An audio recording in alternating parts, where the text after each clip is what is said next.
देखिए बाबा का वर्णन है इस गीत में बड़ा सुंदर है। ये कहेंगे कि बाबा कैसे स्थापित हुए, कहां से आए, कैसे आए, और हम उसका जवाब देंगे। बड़ा सुंदर सा गीत है, सुनिएगा। कि कहवा से जोगिया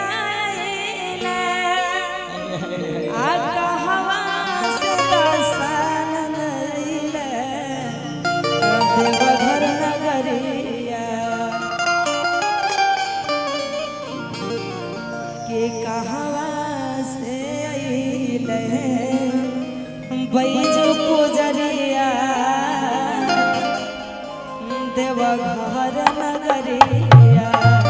आइए, अच्छा हमारे प्रदीप भैया का फरमाइश है कि कोई झूमने वाला पहले हो जाए। हाँ हाँ बम जी लोग खड़े हैं, एक झूमने वाला गाया जाए।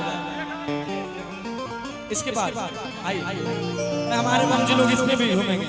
आइएगा, उठाइए। इसमें भी झूमता है, झूमता है ना?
पूछ रही है कि बाबा कैसे विराजे, तो हम इसको कह रहे हैं कि बैजू के हाथ से बाबा विराजे। कि बैजू हाथ अरे बाबा विराजे, कि महिमा से भेलै सोनिया देवघर नगरिया। और कि कवर लेके आवे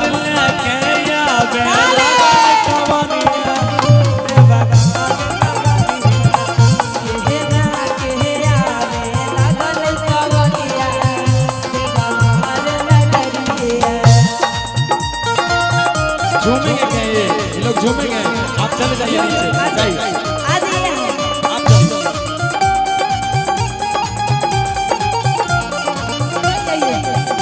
डांस कीजिए डांस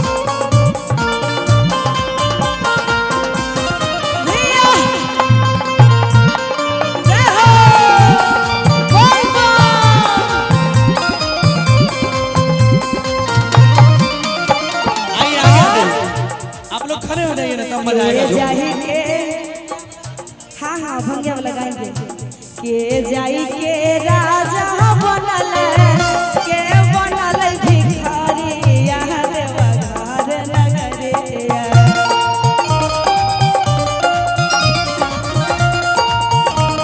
बोल बा।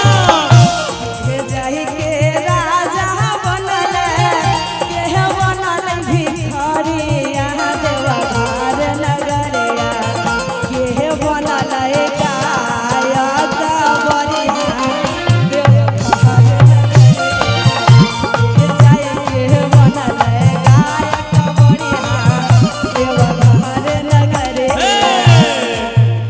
बाबा के दरबार में जो जाता है वहाँ भिखारी आइए आप लोग भी इधर आ जाइए आप लोग भी आइए इधर चाची बमोर है आप जाइए उधर जाइए कि सब जाइए के राजा बना ले अरे कोई नहीं भिखारी याद वघार नगरिया बाबा के दरबार में जो जाता है वो भिखारी रहता है। क्या बात है हमारी एक पंजी की तरफ से 51 रुपए का पुरस्कार आया है। खूब सारा प्यार खूब सारा धन्यवाद आपको। आज सब जाइए अरे राजा बनल